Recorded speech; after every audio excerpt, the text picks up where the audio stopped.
of God, and we're so happy to have her.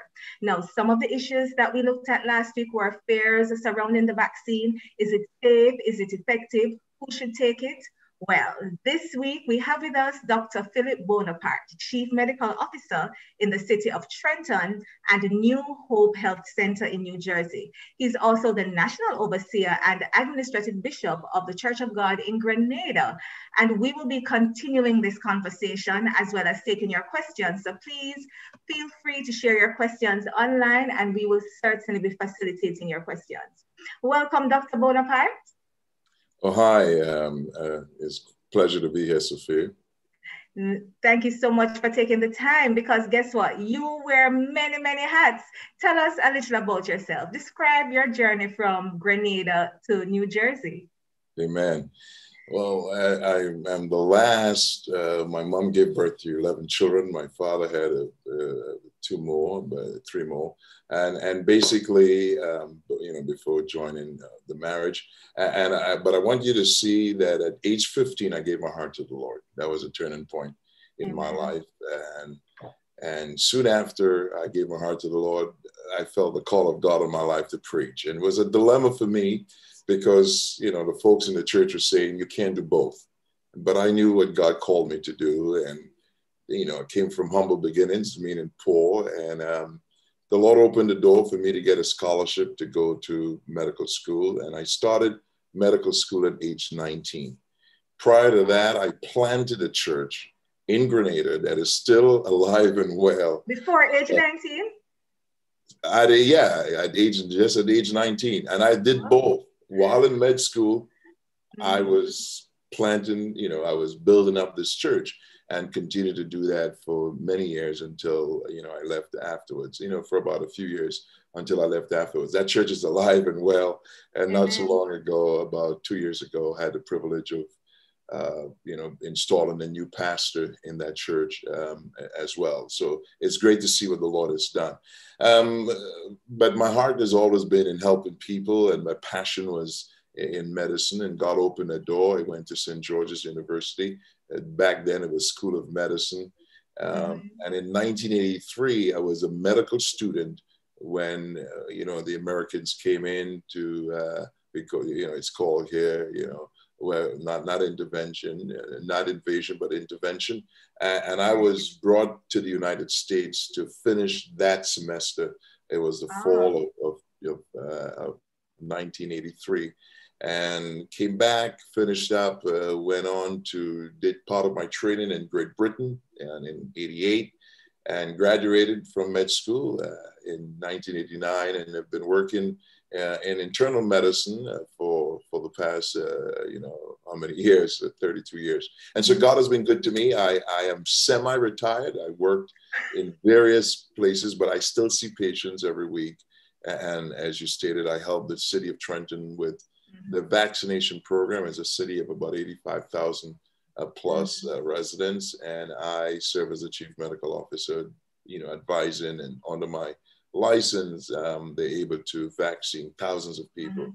So I've had hands-on experience in observing, spending full day, vaccinated over 500 people at a get-go, Wow. So what drives you though? What drives you in ministry? Because you're involved in so many different things. So what is it that keeps you going? Sure. Well, to me, after meeting, knowing the Lord Jesus Christ as my personal savior, the model of ministry that Jesus did was a simplistic one. He found out what people needed and he ministered to those needs. And then it was much easier for him to present the gospel, which is good news. So when he fed people that were hungry, he fed them. When he saw people that were sick, he healed them. When he saw people that were oppressed, be it by demonic possession and mental problems, he delivered them. And so, I felt, let me do what Jesus did. And one way to do that was to be trained, and the Lord opened the door. I mean, I started at a younger age because I was skipped. You know what that is? I was skipped, it's a few classes. So instead of going to the next grade or the next class, they jumped me or skipped or jumped, whatever you want to call it. And that positioned me to study with folks that were a bit older than me, and God just opened doors. But I really love meeting or seeing people get healed and delivered. So I've worked on the mission field. I've gone to several missions, like after the earthquake in 2010 in Haiti. I was there before and just helped people there. You know, traveled extensively as well in India, Cambodia, West Africa, you know, just helping people bring, you know, take a knapsack with clothes and get a lot of medical supplies, and any country that will allow me to go in, I go in. Incidentally, though, since 2014, after Ivan, I partnered with a brother from content area, Guava Ridge, actually, and worked with some of the churches there and started to provide free healthcare. Every year we'll do that in the summer for a week in places like Mavis Bank, Down, you know, Papine, all those areas. And I've since that time, 2004, actually, I should say, not 14, 2004, I've gone in, and in a place like Pretoria Road in Kingston, there's a church there that we work, I believe, one of the Church of the Firstborn, and just see over 100 people sometimes in a given day, give up medicine. I'll go through the Ministry of Health and get my you know, license for that period of time, and bring in medicine to help the people of Jamaica. My wife and a nurse from the health center normally travel with me, and we work with some other nurses from Georgia. So it's pretty good. Yeah. Amen. And you are not a stranger to working with public health threats. I see where you had some involvement in the fight against anthrax in 2001. Tell us a little bit about that before we jump into our discussion. Yeah, it seems as though it's all about timing and location. So I started working with, this is Robert Wood Johnson University Hospital. At that time, it was called Robert Wood Johnson University Hospital at Hamilton. And now it's part of St. Barnabas Healthcare System. So it's a much bigger conglomerate. But I was the senior vice president for medical affairs. So all of medical, you know, teachings and all of the medical staff, about 400 or 500 at that time, reported up to me. And I was concerned, I was overseeing quality. In addition to that, my responsibility was corporate health, which is employee health. And we had a contract with the Postal Service to provide them comprehensive, you know, corporate health or employee health. So when that occurred, which is less than 2 miles from a hospital, we were right in the thick of things. And so decisions that I made with the president and CEO at that time to quickly prophylax people who were exposed to anthrax saved lives. Actually, in the state of New Jersey, where most of the letters were mailed from, and you know, that particular site was closed for about 6 or 8 years before it reopened. There was a lot of activity in that site in terms of positive hotspot. Long story short, I believe because of the help of God and our response to prophylax everyone that came in the door, about 1,500 people. We had 0 death. We had a few cases we treated in a hospital, but 0 person died of anthrax in the state of New Jersey during that time period. Amen. And so you are well positioned to talk to us about the COVID-19 vaccine. And as I mentioned, we started the conversation last week, but we're going to take it a little further. And you'll be also sharing a presentation. So I'm just going to hand over to you fully. And so you can go ahead and share your screen, and you will take us into that conversation. Viewers, thank you again so much for joining us. And if you joined after we've started, you are here for this very important conversation. It's called Let's Talk. And this is the New Testament Church of God in Jamaica. And we are going to be talking about the COVID-19 vaccine. And this is important that we get the information that we need. to empower ourselves. So our guest this evening, Dr. Bonaparte, he's going to be making a presentation, and then we have the opportunity to ask questions after. So Dr. Bonaparte, you could go right ahead. Would you like to share your content, or you're just going to be talking? Which do you prefer? I'll do both. I'll do Okay. both. I'll do both. And so let me go to, the All right, no problem. Yes, good. And so thank you again, Sophia. It's a pleasure meeting you for the first time, and yes. You're doing a great job, as a moderator, and you certainly have done this many times before. So let's talk. I like talking, and my wife tells me I talk too much. COVID-19 vaccine, should you get it? Should you not? Who should get it? Why should you get it? Why shouldn't you get it? And I know there's a lot of information out there on social media. It seems as though, especially among Christians, there's a lot of pros, mostly cons, I will say, why you shouldn't get it. And I believe the last week when you all had that conversation, the talk was, some of it, I hope, was discussed was, well, you can get a mark of the beast if you take it. There's a chip in it. There's mRNA. It will affect your DNA and you will be in trouble. So please don't take this. And I'm sure that you've heard all that stuff. So let me just go through briefly. First of all, at the top, I want folks to know that healing, the Bible said, is the children's bread. Anything related to healing, I believe that God, and in terms of scientific or biblical manner, God has a plan. He wants us to be healed. Jesus died on Calvary's cross in Isaiah 53:5. He was wounded for our transgressions, bruised for our iniquities. The chastisement of our peace is upon him, and it is with his stripes that we're healed. The 39 stripes Jesus received were for our divine healing. So I want to start there and continue on so that you have a better understanding of exactly where we are and how things are going. Okay, so COVID-19, this is what it looks like. This is what the virus looked like. You can see it's a ball, which signifies the family of coronavirus. Coronavirus has been around for many years, 40 plus years. It's what causes the common cold, or identified over 40 years ago.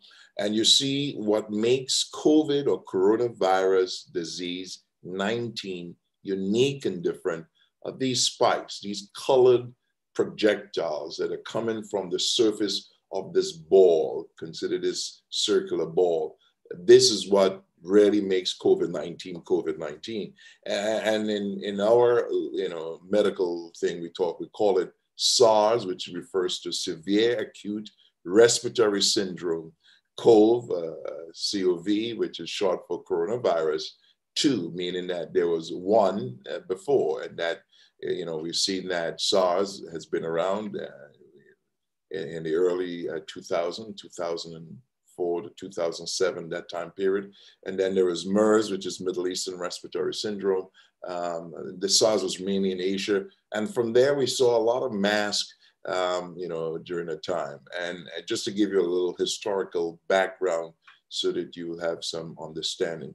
Going back to the virus, what makes it so, what we call, use the word virulent, meaning it is easy to catch and so deadly. And the reason why it is spread worldwide so rapidly, we have over a year under our belt, a year and some, maybe a year and 3 months or so, is because of these spike protein, these colored, bright projectiles that are coming from it, that makes it extremely dangerous. All right. So I just wanted to establish that, just to let folks know. People, I've heard many say, well, pastor or doctor, it was a big deal. Most people, 98% of the people who get coronavirus will recover from it. So what's the big to do? 2% of people have died. That's life, deal with it. What this slide was meant to show you is that, what the slide is meant to show you is this, is that there are people who live through coronavirus, or COVID for short, infection, 10% of people who were not hospitalized, meaning they didn't have moderate to severe COVID-19. So they survived. 10% of the people infected with COVID, and especially these are folks who did not go into the hospital, 10% of them find themselves having symptoms after they should have recovered from COVID-19, meaning they've cleared the virus from the body. And this is the second slide here. It's called COVID long haulers. And really what they have, these are symptoms from headache to mental fog, insomnia, difficulty sleeping, gastrointestinal problems, nausea, vomiting, even diarrhea, abdominal pain. They have things like, lack of smell, lack of taste. These linger on. So they continue to experience these symptoms, and that is, called long haulers. And actually, there is a new term or phrase that was coined recently, and it's called PASC. And I'll come to that a little bit later on. And then to my left, what you'll see is what is called COVID PICS patients, or PICS. What this refers to, people who had severe COVID, who ended up in an intensive care unit, usually on high flow oxygen, or may even be intubated. These are the sickest of the COVID patients. And they spend a considerable amount of time in the hospital. And often, like I said, in an intensive care unit around the clock care. They often develop what is called post, and that's what PICS stand for, post-intensive care syndrome.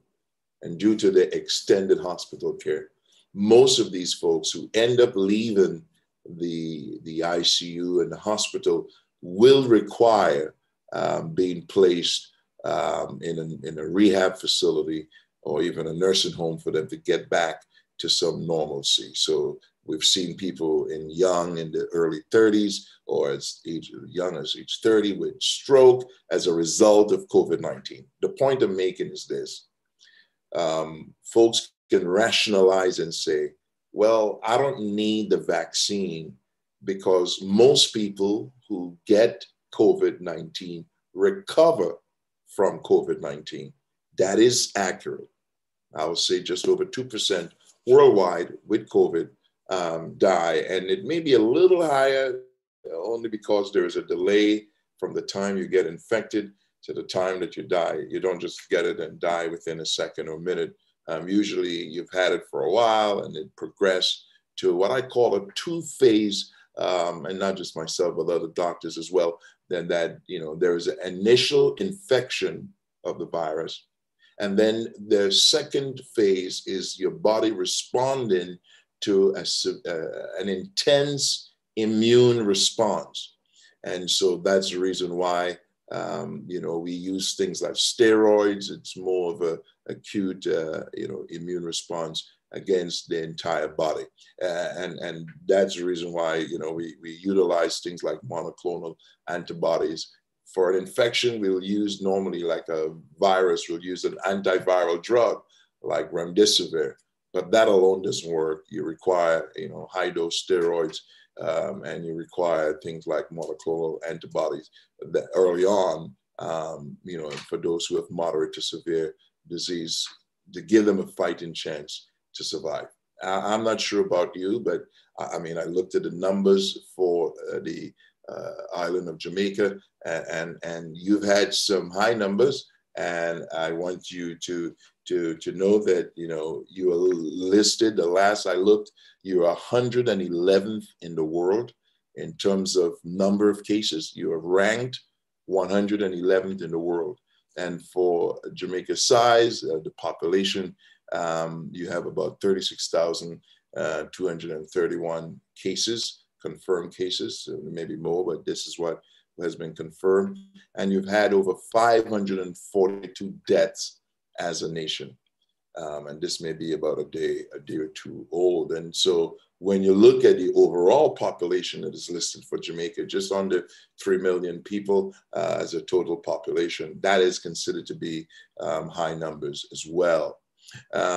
So I want you to put it in perspective. So most of you either know someone or you may have been exposed to COVID-19 and you want to know, how can I protect myself? I said earlier on, approximately 10% of people who were sick with COVID experience these prolonged symptoms, and they go on well beyond 3 weeks, some people beyond 6, 9 months, who are still having fatigue, they're easily tired, shortness of breath, even though there is no pneumonia in the lungs, they just can't breathe. We have what is called the total lung capacity is diminished, and all these can be prevented. So the point I'm making is this: it is good to survive COVID-19, but there is no guarantee, one, that you will survive, and I'll explain the risk factors that put you at greater risk of dying from COVID, and two,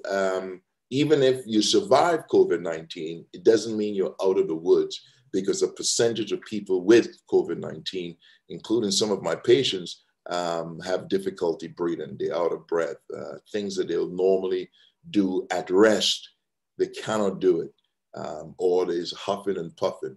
I was just speaking to a gentleman, someone that I treated, for COVID-19 earlier today, and he informed me that he had to change the style of his preaching because he's so, winded and can't, he can't preach as he used to. He has to slow down because it takes a lot out of him. So that's basically what I want you to see. My emphasis, of course, will be on the AstraZeneca vaccine. I believe that's the one that most prevalent in Jamaica. I know there's been quite a bit of information and in the media about this, especially in Europe. You had several countries in Europe that halted or paused the vaccination of AstraZeneca's vaccine, and they really were out of caution over 37 cases of blood clots, not fatalities, but blood clots. And I want to just kind of level set that, and then we'll open up for questions, right? And like I said, I have a lot of slides, but I wanted to hear from you. So those of you with questions, you can post those, and will come to me, and then we can pretty much answer those questions. So I often like to step back and ask questions, right? And so that we all on the same page. There are 37 people who had blood clots who received the vaccine. So the question is, what's the universe? How many people during that time period also received the vaccine? And when you combine all of the European countries, a part of the European Union, there were over 17 million, and that excluded the United Kingdom, who, as you know, they exited from the European Union. So that number was not included, as far as I recall. So you put it in perspective, 30 or so cases out of 17 million. The number is extremely small. And the researchers are not saying that the vaccine caused blood clot, because we know people get blood clot all the time. Birth control pills increase your risk of getting blood clot.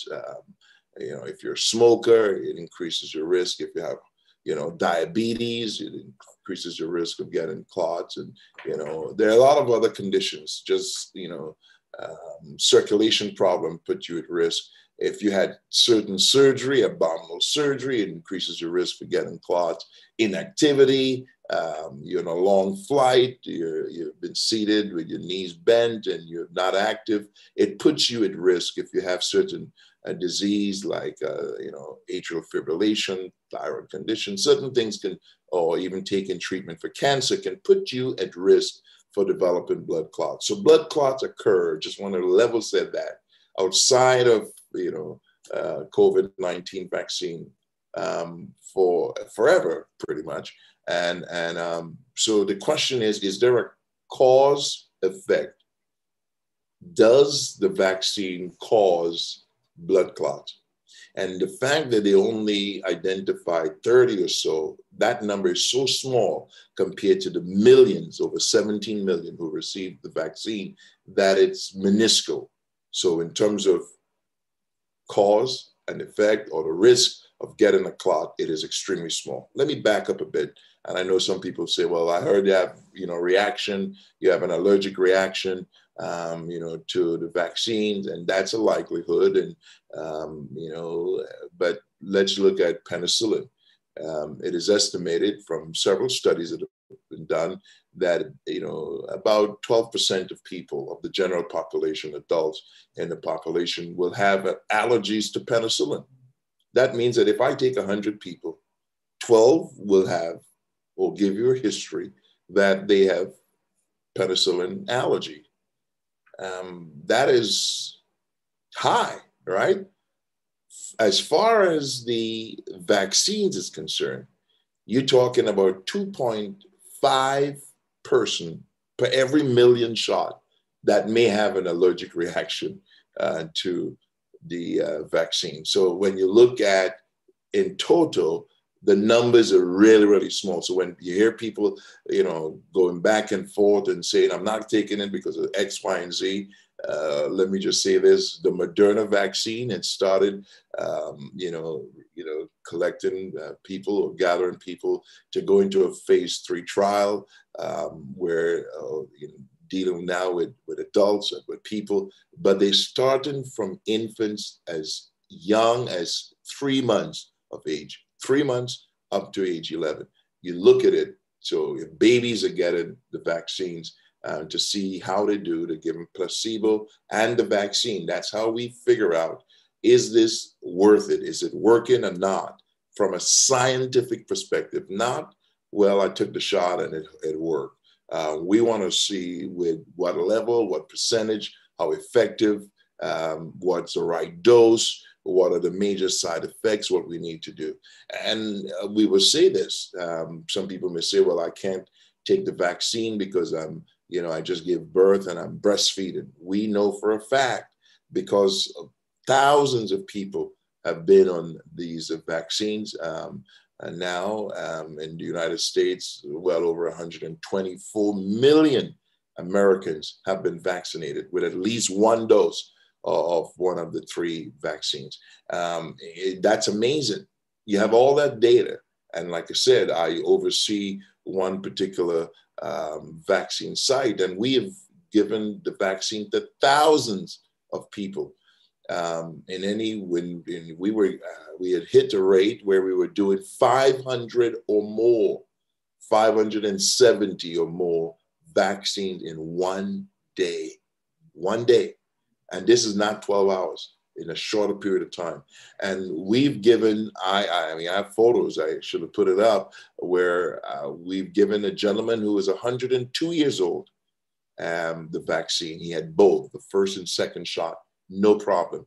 We've given 99, 100 age. I've given to at least 15 or more people that I'm aware of over the age of 90 who received the coronavirus vaccine and had no problems. We are set up to observe. We don't just put a shot on your arm and send you away. We observe everyone who received the vaccine for 15 minutes after they received it.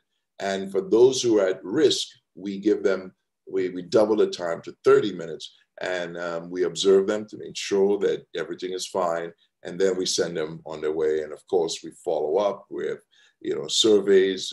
They can report their problem. Here's what we do know, and then I'll open up for question. What we do know is that the vaccine saved lives. And at the end of the day, that's what we're trying to do. Let me repeat that. The vaccine saved lives. That's the bottom line. All the studies, I know that for AstraZeneca vaccine, the efficacy rate is lower than the ones that what we call the mRNA, which is the 94, 95%. but and even the other one that is being introduced, we've seen in the 95, 96% means in terms of efficacy, but it's around 64% efficacy. Anything over 50%, we consider that in terms of a vaccine to be significant and useful. That save lives. That's the key. That's what we're trying to get to. That is a bottom line. Who should be vaccinated? First, note first, healthcare workers at high risk, people who are elderly or anyone over the age of 65. Then the people with pre-existing conditions, and I'll explain what that means, or comorbid conditions. Frontline workers, you may be working in a grocery store. You're the people, the public is coming into you. You're working at, wherever you're up front, wherever you're dealing with the public, they come, they breathe on you.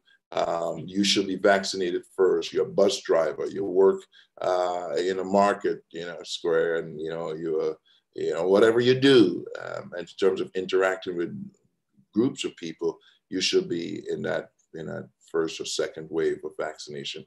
High-risk population with comorbidities or pre-existing condition, the number one, and I want folks to get this, the number one risk factor that we've seen in terms of poor outcome, and this has been studied and researched and looked back and forth, by far, is obesity. And by obesity, we're referring to someone who has body mass index, BMI of over 30. If you're obese, you want to do everything. This should serve as an inspiration to you, or motivate you, and start taking practical steps to cut on your weight. Obesity puts you at higher risk of severe complications from COVID-19, such as requiring ventilator or strokes, blood clots leading to strokes, and literal mortality dying from COVID-19. Cardiovascular disease, respiratory disease of any kind, COPD, emphysema, asthma. And if you have diabetes, this puts you at risk as well, because it sort of, puts you in that low state. I can go on, and this is just some, like I said, I have a lot of slides, but I'm going to pause here, and rather than keep going, I'm going to stop the share, and I'm going to be open up to anyone who has questions. And we do have questions that are coming in. Thank you so much. I think you have laid a great foundation, Dr. Bonaparte. And one of the key pieces of information so far for me, I think, is that of the long-term effects of being exposed to the virus, because some persons, as you rightly said, perhaps because if they don't show any symptoms in the immediate, they're thinking they're okay, but the long term is quite significant. First question, what are we hoping to achieve with the vaccine by having everyone take the vaccine? How important is having everyone within a community take this vaccine? Sure. Well, one of the things we talk about, and you may have heard that, is herd, meaning if you have the overall group of people vaccinated, you have herd immunity. And that, here's where we, the church, believers, Christians, we need to step back and let's not miss the moment. And I say miss the moment that God has called us to be leaders, to be light. We ought to be life givers, right? In John chapter 10, verse 10 says, the thief cometh not but to steal, to kill, and to destroy. Jesus said, I am come that you may have life and have life more abundantly. We ought to be given and sharing life and being that life giver per se to the population as a whole. So vaccine, of course, protects you, but it also protects your mother, your aunt, your neighbor, your coworker, the people in your community, because you may be fine. You're not obese. You don't have lung problems. You don't have heart problems. You don't, have a list of different things, or diabetes, and you get over it. But because you didn't realize you had it, when you were infectious with COVID-19, you passed it on to others. And those people that you, instead of being a life giver for, you have literally allowed the enemy to use you to convey a deadly disease to them. And I believe that that can be prevented when we do the right thing. I'm not just doing this for me, but I'm doing it for my family, I'm doing it for my community, I'm doing it for my church. Yeah. I am just blown away to see how many people in the church that that test positive for COVID-19. And some folks, in spite of all the signs that support, you should wear a mask, you should keep your distance. We love to hug, you know, we don't wash our hands, you know, and you know, we wear a mask, but we don't wear a mask, you know, properly. We put it, you know, we just cover our mouth, when the most important part is not just your mouth, but also your nostril, your nose as well. So I think these are some of the big things that, you know, that we can definitely, you know, I believe that will help us. So can the vaccine offer long-term protection? There's the concern of how frequently would you need to take it outside of the 2 doses for those types of vaccines. What is the long-term protection that it offers? Oh yeah, and you know, folks, we are learning as we go, but all the data now that we have people who have been, you know, they've looked at this for close to maybe over 9 months, maybe going into a year now, because of the longevity, because of the year-long or more. We just started in December of 2019. So when we look at those who have been on the trial and we look at them, most of these people, if not all, have maintained immunity against coronavirus even 9 months into it. And so our prediction is it will be more than 12 months, maybe 12 to 15 months. There is a possibility, a probability that you may need to get a booster shot, maybe at 15 months, 12 to 15 months. And most likely we haven't determined now, but certainly we'll check, you know, titers to see, are you immune or not? Even if you get COVID-19 and, you know, after you've been immunized, we know this for a fact, it will prevent you from getting severe COVID, meaning it will protect you from being hospitalized, meaning you don't go into the hospital. And secondly, it protects you from death. That's the outcome that we're looking for. That's the outcome we're hoping, you know. Okay, and we have a question from Nikisha. She's asking, how long has the vaccine been tested before it has been implemented? I know that's a concern in terms of the time frame in which we have developed the various vaccines. Can you speak broadly in terms of, should we be concerned with the time frame? Oh, no, that's an excellent, and I had some slides that speak to that. And normally, you know, if I'm doing it from the get-go, I will have done that. But I because I know that it was discussed last week, I didn't get into detail. But let me just back up and say this. I said it before, coronavirus has been around for decades. And throughout, in any virus that causes significant, you know, problems, they have been looking at a vaccine, especially in the early 2000s, 2004 to 2007, certainly, looking for a vaccine to tackle SARS, which is sudden acute respiratory syndrome. And they were not successful. What made it so easy for the vaccines to come up to speed like this was the fact that the Chinese was able to identify the coronavirus and, you know, actually provide the genomic structure of this virus to the World Health Organization and to the world. So rather than go after the coronavirus itself, what was unique about, like I said, the severity of the illness, the speed of infection, and the mortality that is associated with it, was the spike proteins that I shared the image of early on. So they focus all of the energy as part of the research on that. In the case of the two, Pfizer and Moderna, what we refer to the messenger RNA in terms of getting that message across. That technology has already been worked on before COVID-19. So they were able to bring the two together. And I truly believe this because in our church and a lot of other churches around the world, we were asking God not just to give us medicine that will fight the virus, but to help us in the early stage. I have a prayer that we're praying at the end of February, early March, that said, and I used to do it in prayer points, gave it to my intercessory team. And we prayed and asked God to help scientists develop a vaccine swiftly.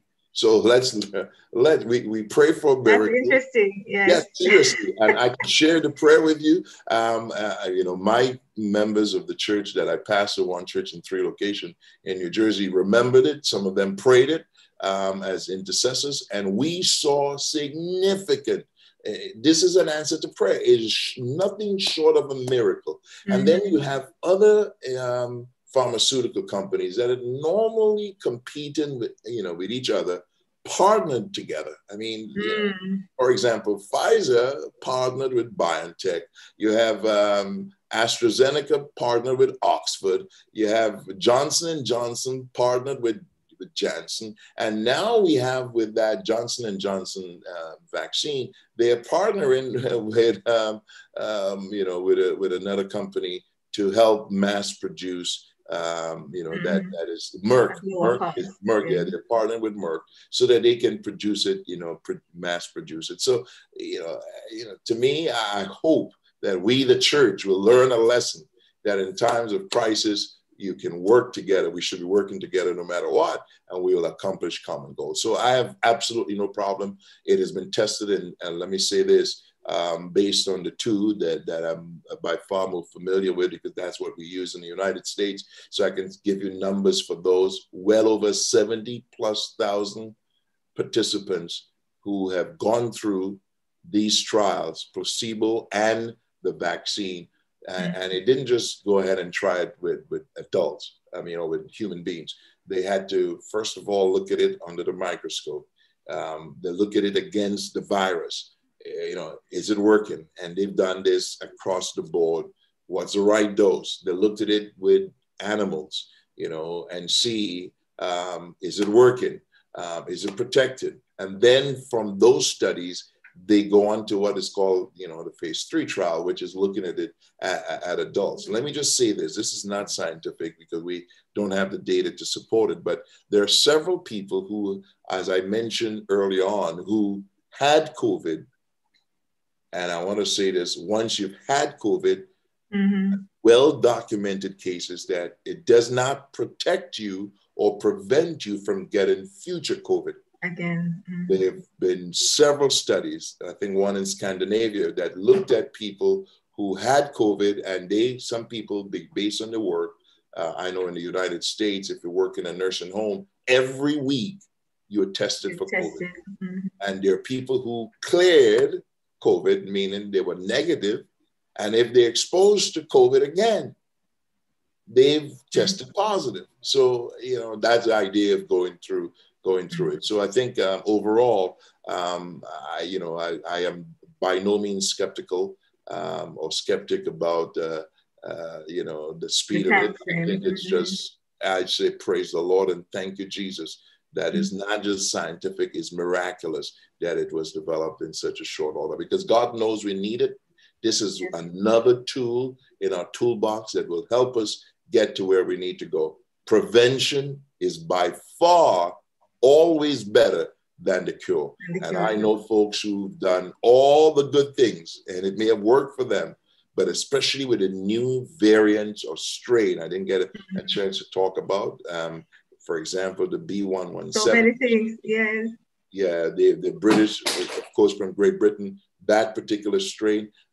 We have seen that with that group, one, it's more infectious, meaning more people exposed, a higher percentage of them will get infected with COVID, and then it tend to be more deadly.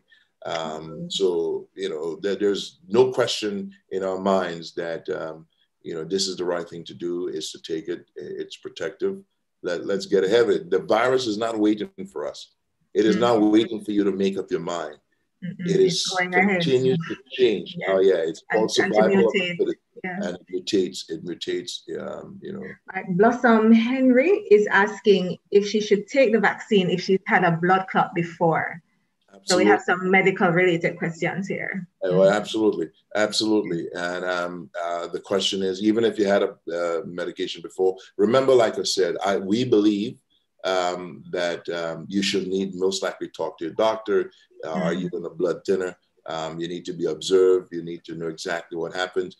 There isn't a cause effect. It could be totally coincidental. That is the case. It is not. Of course, we are concerned. We will log it. We will look at it. Some places pause it, but they've opened back up. I mean, they reinstituted the AstraZeneca vaccine. And for all intents and purposes, from what we've seen, remember, we've had a lot more people vaccinated in the United States. We have not seen blood clots as one of the side effects from those that we've used. Okay. Can you state specifically what kind of medical conditions may be at risk in terms of taking the vaccine? So some questions include, what about for pregnant women, for persons with rheumatoid arthritis, having other medical challenges? What kind of challenges would you say if you have this condition, you should not take the vaccine? Sure, that's an excellent question. Let me say this. If you were pregnant, let me deal with pregnancy first, and then I'll go through the others, because I think that one is obvious. For pregnancy, if you were pregnant, they excluded you from the study, because this is a study, right? Yes. But some of the people who started who were part of the study, the trial, became pregnant.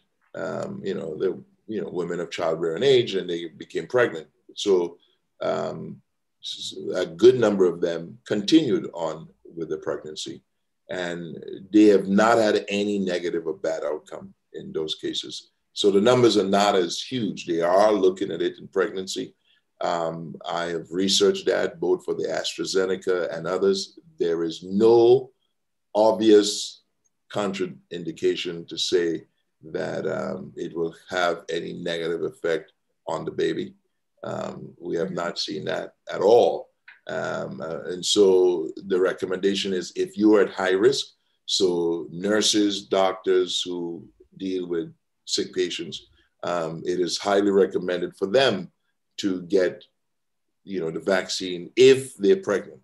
Now, if someone wants to live in isolation and protect yourself and have everyone around you do it, and you don't want to get it, that's your option. We're not going to knock you for that.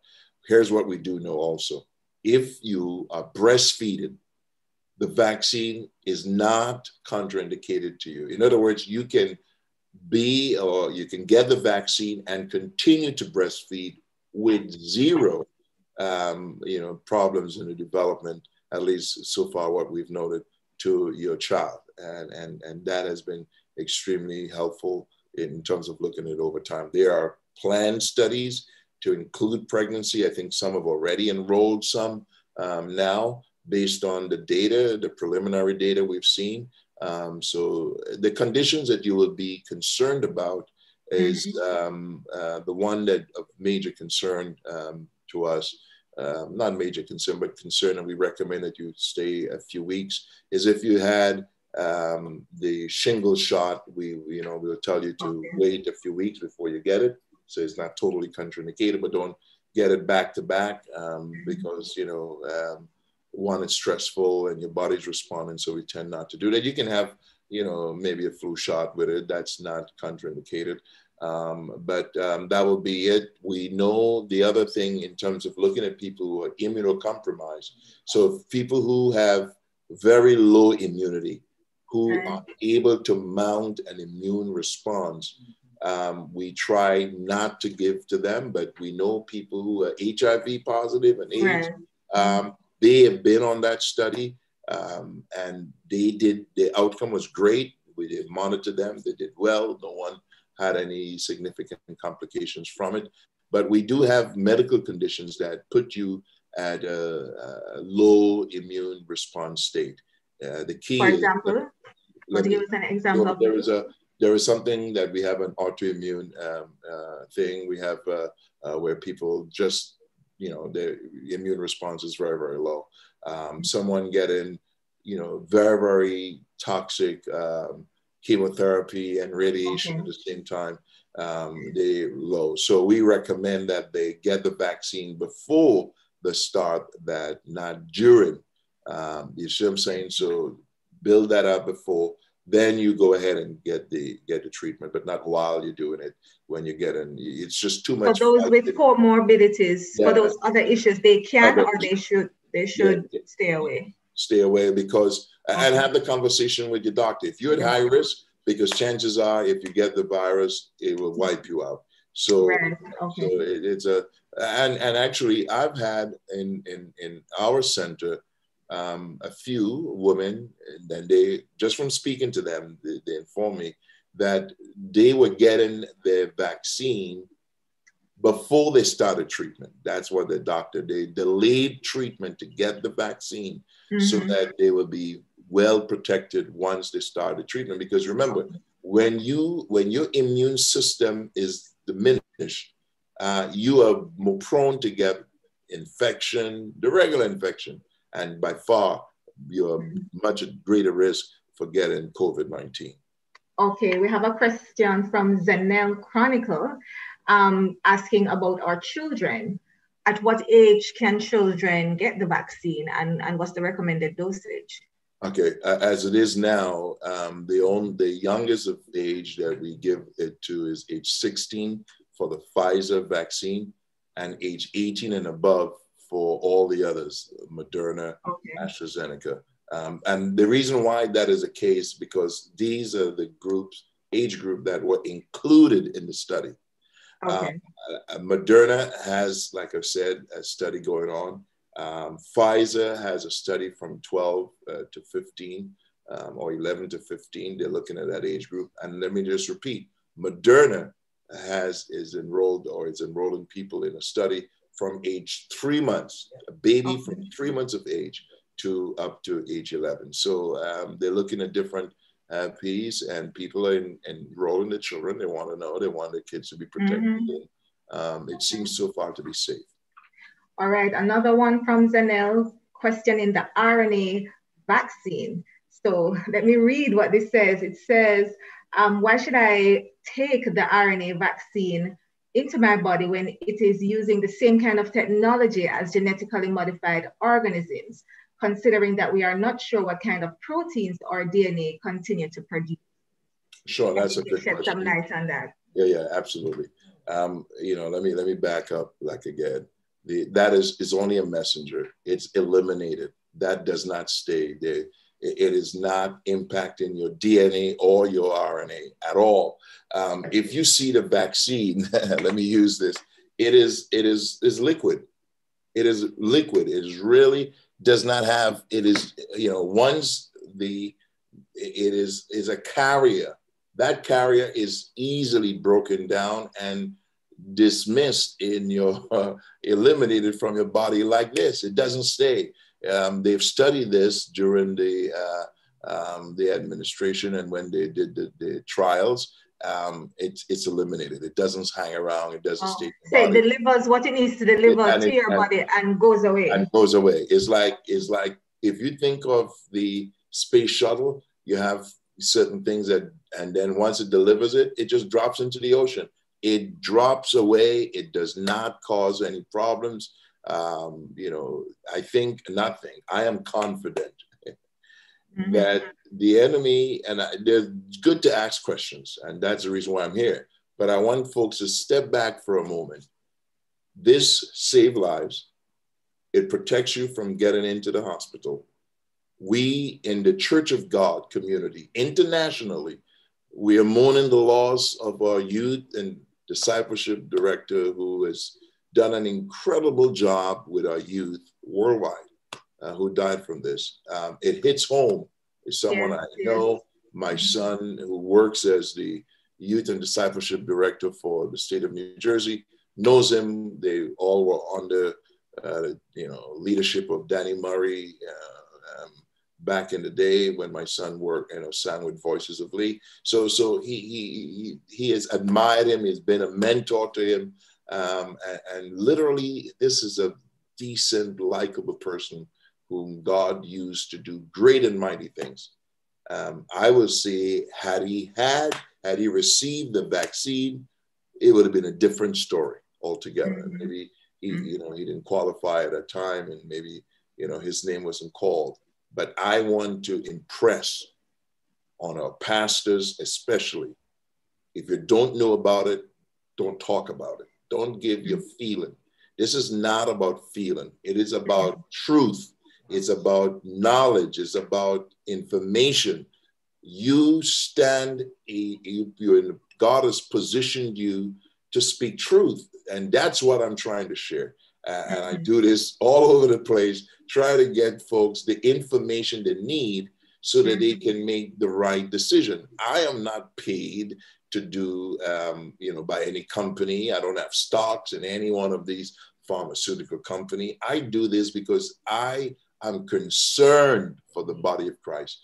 And I can tell you this, in the United States, we've seen Russia has been behind this misinformation and disinformation sharing to confuse and they themselves. I think President Putin just got his vaccine and they want to give it to the people, but they create, unstable instability and fear and terror in the minds of people. And we, the ones who most at risk, end up buying and swallowing these total, I would say, outrageous information that has absolutely no basis. Someone think it in the head.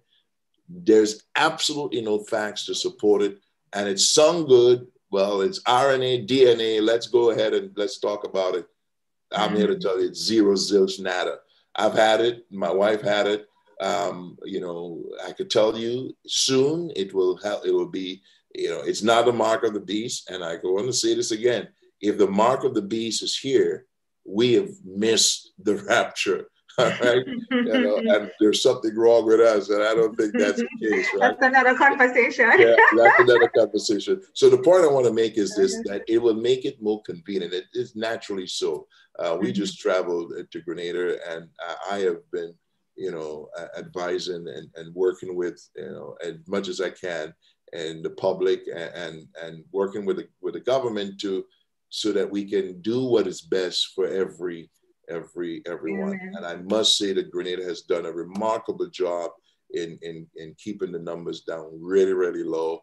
And mortality is one person who died, but came with the virus from overseas and wanted to die home. So there hasn't been communal spread. They have done a remarkable job. I must, give credit to the government of Grenada in not just in enforcing, the restrictions and laws, and it's pretty much, open. But here's where we're going with this.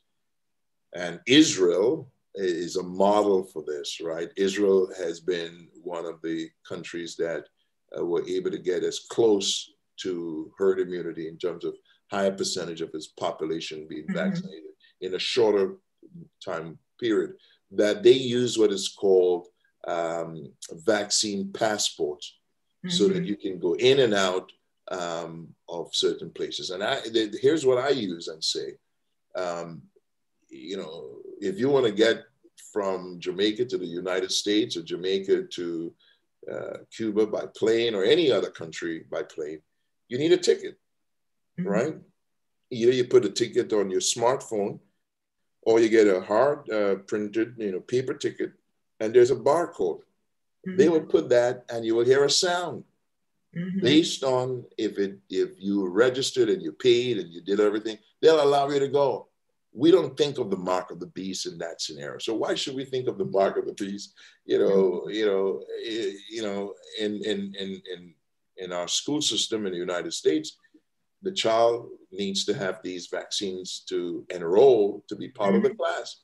If they don't have it, they stay home until they bring that, they stay home. Same here in Jamaica. We do have our immunization program. So it is a routine part of matriculation. So it's not a strange thing. On the matter of herd immunity, Alison Pascal has asked if there is herd immunity, if there are 1 or 2 persons who are not vaccinated, are they at risk? No, because remember, everyone around, that's the whole idea. There will be, remember, we've established there's a small group of people in the community who, for whatever reason, unable to get vaccinated or may choose not to get vaccinated. But if everyone else around, or a higher percentage of people around, the virus will not be able to spread because you've limited the amount of people that will expose to that person who will carry that virus. And it will die. That's how the virus dies, because if you had the virus and I'm talking to you, we know. Let me just back up and say this. In the United States, the Center for Disease Control says, if you are fully vaccinated, and by fully vaccinated, we mean for those who are taking the Moderna or the Pfizer vaccine, you have to have received and or the Johnson & Johnson vaccine from the time of your last dose. Johnson & Johnson is only 1 dose. So 2 weeks after your last dose, you are considered to be fully vaccinated. If you've had and reached that threshold and you've been exposed to someone with COVID-19, you do not have to be quarantined for 14 days. Why? Because the likelihood of you getting ill or sick from that particular exposure is almost zero. It's really, really low.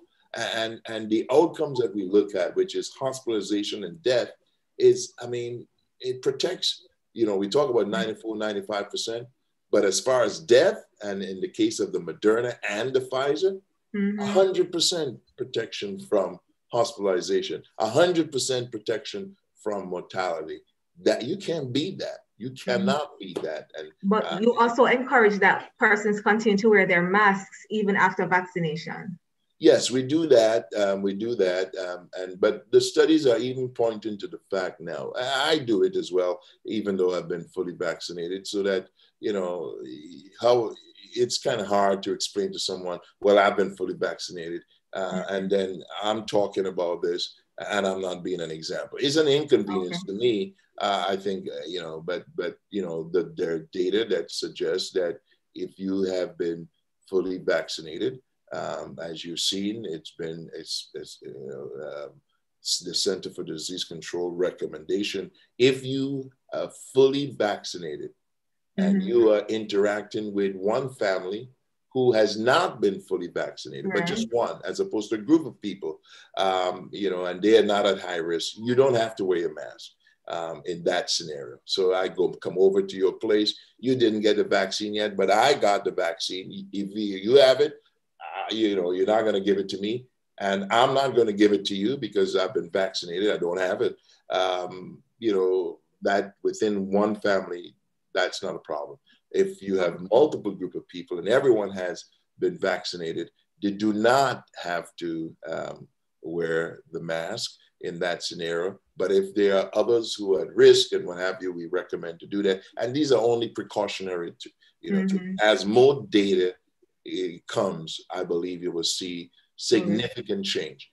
And for example, even though we're fully vaccinated, the law of the land here says you need to wear your mask, quarantine and wear your mask. And we continue to do that. But, on the beach and you're jogging, you're running, you're outdoors, you really don't. It's mainly when you are indoors and ventilation is, indoors with a crowded group, I would recommend you do that. You're not, if you don't, people will take that as leverage and leeway to say, well, you're not wearing it. So responsible. Yeah. So that makes it a little bit easier. If you have had the virus, how long after can you take the vaccine? So if you have the virus, how soon after that can you take the vaccine? I could tell you for all those in the United States, it's 3 months.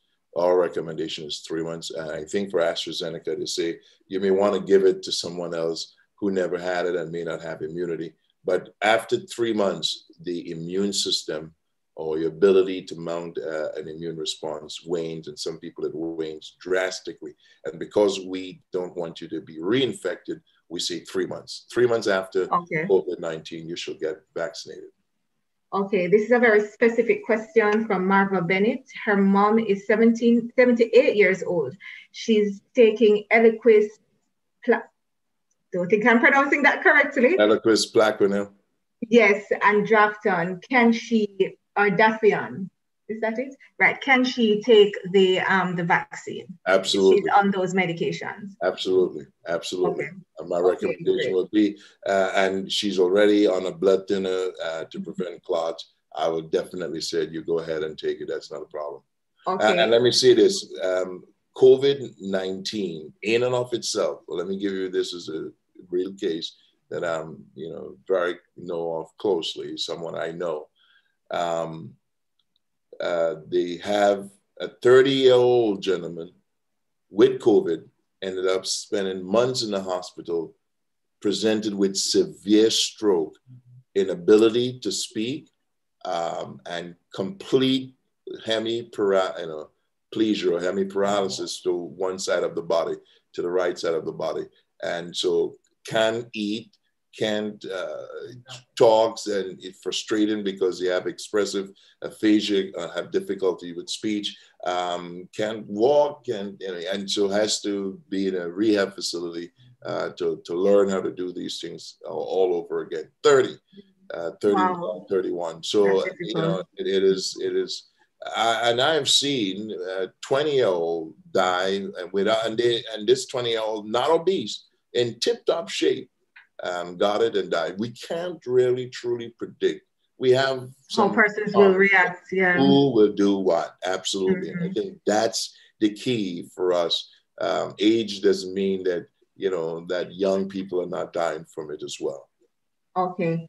Trevor Allen, he's asking if vaccines can be mixed. So if you took the first dose of the AstraZeneca and perhaps the second dose is not available or you weren't able to take it, is it safe for you to take, say, the Pfizer, if that's your situation? No, our recommendation would be no. That's not recommended. I will say maybe if you're taking, I will mix, well, we won't mix, we shouldn't mix, but if that is the case, I could see them doing it with the two type of, so messenger RNA to messenger RNA, Pfizer and Moderna, but I would not mix an AstraZeneca, different vector of delivery of the antigen, so you can mount an antibody or defense response. I will say I will use a different method then. Maybe but Johnson & Johnson is one shot, so I wouldn't. Maybe if you got an AstraZeneca, you may be able to get a J&J with just one shot. That may work, but I would not mix it with a messenger RNA one. All right, we're almost coming to the end. Someone, who is this now? Maxine James. I think we answered it before, but I'll say it. So for some other illnesses such as lupus and kidney disease, they should take the vaccine, or you would group this as well under those that would cause low immunity already. So no. Even if they have low immunity, they're at high risk.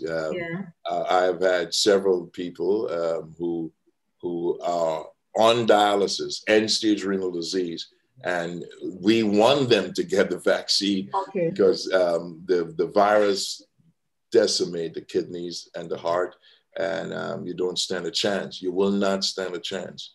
So lupus and kidney in this instance, you would encourage? Absolutely. That's lupus, rheumatoid arthritis, any of those stuff.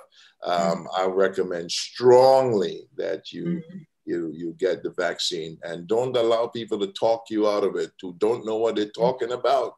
I'm talking about seeing this, doing this with frail people being pushed in on wheelchair and come out doing well. And let me just say this as an anecdotal experience. People who have had COVID before and now getting the vaccine months later, but they have the fatigue, the brain fog, the insomnia, the not as sharp, difficulty breathing. People are now coming forward stating that after they receive the first shot, their symptoms disappear. And that is phenomenal because, like I said, it seems as though that immune response seems to be what is affecting those that are called long haulers with COVID, from COVID. Sheena Cunningham, she says she's asthmatic, but she's afraid to take the virus. What would you say to take the vaccine? Sorry. What would you say to Sheena? Her first name is Sheena? Sheena, yes. My dear sister Sheena, I will say that God bless your heart. When you go to eat, I'm pretty sure that you pray and give God thanks for the meal and you ask him to bless it. I will say you are the candidate for the vaccine because your lungs from asthma most likely have been impacted, and it is one of the number one organs that has been impacted by the virus. So you, out of any and everyone, you should be the first in line to get the vaccine. Don't allow the enemy to put fear in you. I'm telling you this from experience. We've seen thousands of people who've received the vaccine at our site and monitored and treat many people with COVID, including over the past 2 weeks and the past week. And I'm here to tell you that it will protect you. It will do you more good and than any fear of harm. This is where you pray and you ask God to help you. Prevention is better than cure. My recommendation. Okay. What if you have an elevated blood pressure? Should you take the vaccine? You're at high risk. The number two indicator of bad outcome, I didn't put that in there, it's on the cardiovascular, but it's hypertension. You can pull that out. Obesity followed by hypertension. And I know, that people of color, we have a high incidence and prevalence, meaning a lot of us have high blood pressure. We get it, the genes from our parents, and it stays with us. And, I've seen people as thin, as my finger with high blood pressure, and I've seen people as obese with high blood pressure. So, it's not just your weight, it's genetic, it's in there. And I will say you are high risk. And if you do get COVID, you put you at higher risk of getting a stroke or blood clots leading to stroke. You need to have it. You will impact your heart, your lungs. You need to go have it. I mean, even if you're taking blood pressure medicine, it puts you at risk. Let me say this also. I am all for natural ginger, zinc. I'm all for all those different things. All those that have a little bit of anti-inflammatory properties and also tend to boost your immune system. I'm all for that. But I'm here to tell you, be honest with you, they will not prevent you from getting COVID-19, especially with the new strains. You have the South African strain, you have the Brazilian strain, and there are a lot of new strains in the United States. There's one from New York and other parts. We can expect this to continue. And it will, because we live in a small world, and as we can't keep these borders closed and shut down, and we can't stay in lockdown forever. We're dependent on each other worldwide, and I think from one country to the next. And I think at the end of the day, COVID is going to be around, especially when we, the people of color, shy away from getting vaccine. When we look at the numbers in the United States, the percentage of people per population, per thousand or so, that are infected and with mortality, in some cases, we are 2 to 1. Yet when the vaccine came around, 66% or more of the people vaccinated are Caucasian brothers and sisters. Do you know the percentage in some region to Black? 6 to 8 to 9%. Much smaller. We are the greatest risk of getting infection, greatest risk of dying from the infection, and we are the lowest when it comes to receiving the vaccine. Why? Because on WhatsApp, on social media and other social media platforms, we see these reports, people in churches who claim to be doctors, and they may be doctors, but they're pushing something. And a lot of what they're pushing, it has to do with politics, not science. You know, these are not, I mean, any doctor can say they're doing this, but that's not their specialty. That's not what they do. That's not their emphasis. That's not their focus. They have not treated one case. And these are the folks who said, well, you need to take hydroxychloroquine or Plaquenil. You need to take that. We've seen our former president of the United States, he took it for 14 days. Did that protect him from getting COVID? He almost died from COVID. He had the monoclonal antibody, he had the remdesivir, he had steroids, he should most likely will almost made it on a ventilator, required oxygen. He needed oxygen supplementation to survive. He had pneumonia from COVID-19. And so when you look at it, it doesn't matter who you are or where you are. The virus will get you. Unless we have enough people who do the right thing by vaccinating. And when you do that, you're not just protecting yourself, like I said at the beginning, you're protecting your church, you're protecting your community, you're protecting your family, you're protecting if you work on your place of work, you are protecting others. We ought to be encouraging, we ought to be promoting life, not being used by the devil to destroy it. And you know, it's a means, it takes lives. Why should we support it? We should not advocate. We should not try to talk people out of it. And now you have the right to make your own decision. I'm not forcing you to do anything, but I'm here to give you the facts. And the fact is those who receive the vaccine live. They don't get in the hospital. They don't die from it. They don't end up on ventilators. And those who don't, repeatedly, their outcome is bad. Okay, just have about 3 more questions. Trevor Allen, he's questioning the validity, I'm not sure if I'm using the right scientific term, but of the AstraZeneca. He's questioning whether it has been approved by the FDA, whether India itself, whether they are accepting it. Why are we accepting AstraZeneca? That's Trevor Allen's concern. Okay, that's good.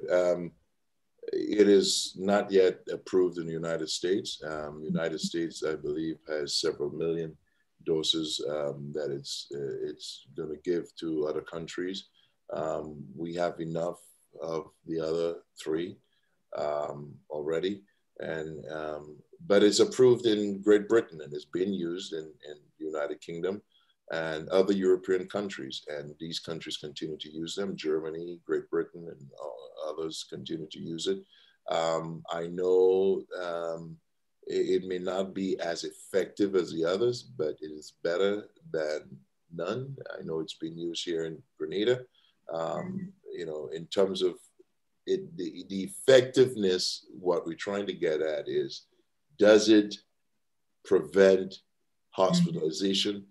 We in the islands have limited resources, limited ventilators, limited hospital, ICU beds. And so if we can keep people out of that, we'll take that any day. And it also prevent death. That is the key from COVID-19. So yes, it is effective.